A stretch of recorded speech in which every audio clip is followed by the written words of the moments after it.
Olá, graça e paz. Esse que vos fala é o pastor José Freire e esse é o seu canal Uma Visão Além. E no tema de hoje nós queremos falar sobre a doutrina da salvação. Mas antes disso, eu gostaria muito que você que não é inscrito se inscreva no nosso canal, ative o sininho, deixe o seu like, visualize os nossos vídeos e compartilhe os vídeos com todos. E você que é inscrito também faça o mesmo, tá bom? E você que não é inscrito, se inscreva. Vamos à oração e em seguida a doutrina da salvação é o tema do nosso estudo de hoje.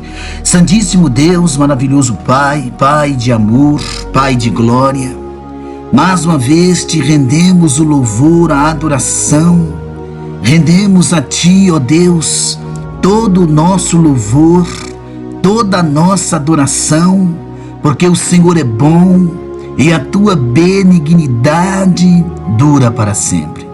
A Tua palavra nos diz que a razão pela qual nós não somos destruídos, consumidos, são as Tuas misericórdias que se renovam todas as manhãs. Pai amado, Pai santo, nós não conhecemos os planos de Deus para cada um de nós, mas sabemos que o Senhor nos ama. E a prova desse amor está escrito na Bíblia Sagrada, no livro de João, capítulo 3, verso 16, que nos diz: porque Deus amou o mundo de tal maneira que nos deu o seu Filho único, para que todo aquele que nele crer não pereça, mas obtenha a vida eterna. Senhor, nesta oração de intercessão, nós oramos por todos os nossos irmãos internautas, os que são inscritos, os que não são inscritos, mas que terão acesso a esse vídeo, a esse áudio de oração, de palavra. Ó Deus, quantos neste instante no globo terrestre estão angustiados, amargurados, enfermos, quantos passam fome, vivem abaixo da linha de miséria. Senhor, no mundo fragilizado pelas drogas, pelo crime, pela corrupção, pela violência, meu Deus, um mundo de inseguranças, onde não há segurança nenhuma, aonde não há paz, porque a verdadeira paz se encontra em Cristo Jesus, a segurança se encontra em Cristo Jesus, o nosso Salvador pessoal. Deus poderoso, eu quero pedir em nome de Jesus que o Senhor possa atentar para a oração deste homem, para a oração desta mulher, que nesse instante ora conosco, gemendo, suplicando, implorando socorro. Quem sabe a cura de uma enfermidade, quem sabe a libertação de alguém que está nas drogas, no vício do álcool, no mundo do crime, ó Deus. Pessoas que estão dominadas pela vaidade da vida, pessoas que estão dominadas pelas coisas profanas da vida, papai.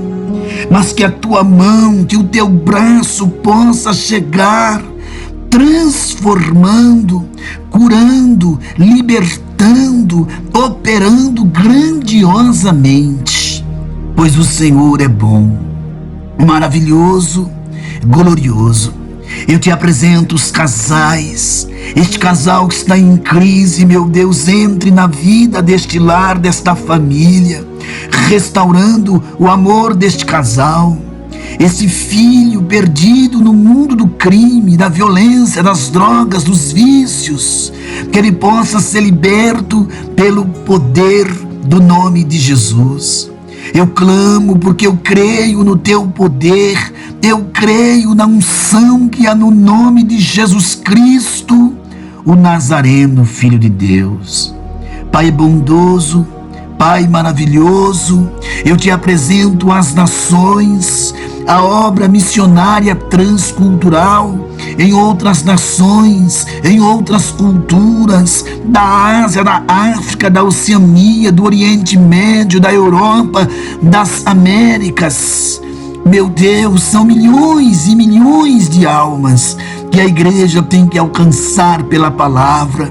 Eu te apresento, meu Deus, os inscritos deste canal, todos os ministros da tua palavra, todos os missionários, missionárias, evangelistas, os que pregam a tua palavra, os que fazem o ID. Esta pessoa que está no leito de enfermidade, esta pessoa que se encontra num presídio, Senhor, desesperada, angustiado, esta pessoa que está enferma, uma enfermidade espiritual, que ela seja liberta em nome de Jesus. E essa pessoa que está enfrentando uma guerra com as trevas, uma guerra com o mal, que no nome de Jesus, ele ou ela seja vitorioso, para a glória e o louvor do teu nome. Amados irmãos e irmãs, vamos à palavra de Deus, a doutrina da salvação. Queridos, eu gostaria de ler o capítulo 2, verso 13, de 2 Tessalonicenses, que é o nosso texto. Mas devemos sempre dar graças a Deus por vós, irmãos amados do Senhor, por vos ter Deus elegido desde o princípio na salvação e santificação do Espírito e fé da verdade. Então, meus amados, o livro de Hebreus, no capítulo 9, ele diz que Cristo é o sumo sacerdote dos bens futuros, por um maior e mais perfeito tabernáculo não feito pelas mãos dos homens. Isto é, não é desta criação, nem por sangue de bodes e bezerros, mas pelo seu próprio sangue, entrou uma vez no santuário, havendo efetuado a eterna redenção. Porque se o sangue de touros, de bodes e cinzas de uma novilha, espargidas sobre os imundos, os santificam, quanto mais a purificação da carne, e quanto mais o sangue de Cristo, que pelo Espírito eterno se ofereceu a si mesmo imaculado a Deus, purificando a consciência das obras mortas, para servirdes ao Deus vivo. Então, meus queridos, o que é a doutrina da salvação? Primeiro ponto, a doutrina da salvação diz respeito ao plano divino para restaurar o homem do pecado, meus amados, e consequentemente livrá-lo da condenação eterna. Cristo, ele é o único caminho ao Pai. A salvação nos é concedida, meus amados, mediante a graça de Deus manifesta em Cristo Jesus, e está baseada na morte, ressurreição e exaltação do Filho de Deus. Então, a doutrina em apreço pode ser estudada sobre vários aspectos da salvação. Primeiro aspecto, justificação. Definição: a justificação é o ato de Deus declarar justo o pecador e pela fé aceita Jesus como seu Salvador, Romanos 5, do verso 1 ao 33. E os benefícios da justificação. A justificação nos concede inúmeras bênçãos divinas. Para o estudo disso que nós estamos fazendo, nós destacamos 3. Remissão dos pecados. O apóstolo Paulo é que falou bastante sobre remissão de pecados. Outro ponto, restauração da graça de Deus. A justificação tem sua origem na livre graça de Deus, justificar o homem, o sangue de Jesus. E o outro ponto é a imputação na justiça de Cristo. A graça de Deus só foi possível mediante a provisão da justiça de Cristo, né? Então, justificação significa mudança de posição perante Deus. Você era condenado e agora você é justificado, justo. Outro ponto importante é a regeneração. E o termo regeneração, como o temos em Tito 3,5, refere-se à renovação espiritual do indivíduo. Significa ser gerado novamente, receber nova vida, reconstruir, restaurar, reviver. É a ação poderosa, meus amados, criativa, decisiva, instantânea do Espírito Santo, mediante a qual ele recria a natureza interior do pecador arrependido. Aí você pode destacar uns pontos importantes. O novo nascimento, que significa nascer de novo, significa, aceitar Jesus Cristo como um Salvador, como Senhor. Ponto B, o que não significa novo nascimento? Primeiro, não se realiza pela vontade e a participação humana, mas, segundo, não depende de esforço humano, não é verdade? Mas sim, o terceiro, não é o batismo em águas. O batismo em águas pode simbolizar a regeneração, mas não produz, meus queridos, a regeneração. Quem produz é o Espírito Santo agindo no interior do homem. A nova criação, mediante a palavra criativa de Deus, os que aceitam a Cristo, meus amados, pela fé, são feitos novas criaturas. E aí eles são renovados, eles têm uma renovação do Espírito Santo. Significa que o Espírito Santo vai fazer o homem ser submisso a Deus. E a ressurreição espiritual. Estávamos mortos e somos ressuscitados pelo poder do Espírito Santo e da palavra. Agora, santificação.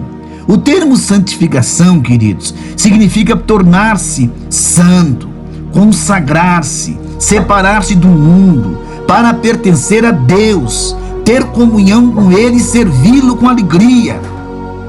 E é através do processo da santificação, meus amados, que o homem regenerado, ele passa a ter um relacionamento íntimo com Deus em sua vida diária. E aí você pode destacar os sentimentos da santificação, Santificação tem sentido genérico de separação, dedicação, consagração das pessoas ou coisas para o uso exclusivo do Senhor. Separação do mal, para pertencer a Deus. Separar-se para servir a Deus, dedicação a Deus exclusivo, E os meios de santificação que você pode falar, o crente é santificado pela palavra de Deus. O crente é santificado pelo sangue de Jesus. O crente ele é santificado pelo Espírito Santo. Certo, meus queridos? Então, para nós não tomarmos muito tempo dos nossos irmãos, indiscutivelmente, quando nos rendemos à direção do Espírito Santo, passamos a viver dia a dia para o seu serviço e perdermos totalmente o interesse pelas coisas do mundo. Nos tornamos cada vez mais santos e mais seguros da nossa salvação. Romanos 6, 13, 19 e 2 Timóteo capítulo 2, verso 21. Então, queridos, a regeneração, ela tem um lugar naquele que se arrepende dos seus pecados e volta-se para Deus e coloca a sua fé pessoal em Jesus Cristo como seu Senhor e Salvador. A regeneração, meus amados, envolve mudança da velha vida de pecado em uma nova vida de obediência a Jesus Cristo. Aquele que realmente nasceu de novo, meus amados, está liberto da escravidão do pecado e passa a ter desejo e disposição espiritual de obedecer, meus amados, a Deus e de seguir a direção do Espírito. Vive uma vida de retidão, ama os demais crentes, evita uma vida de pecado e não ama o mundo. Quem é nascido de Deus não pode fazer do pecado uma prática habitual na sua vida. Não é possível permanecer nascido de novo sem o desejo sincero e o esforço vitorioso de agradar a Deus e de evitar o mal.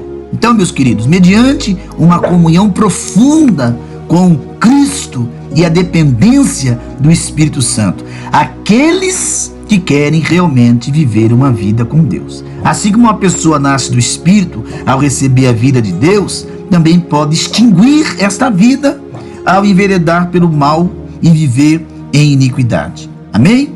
Que Deus te abençoe, que Deus te guarde, que Deus te ajude a guardar a palavra e viver a palavra que nós lemos hoje, a palavra que tem como a doutrina da salvação. Você foi justificado, você é regenerado pelo poder do sangue de Jesus. Graça e paz.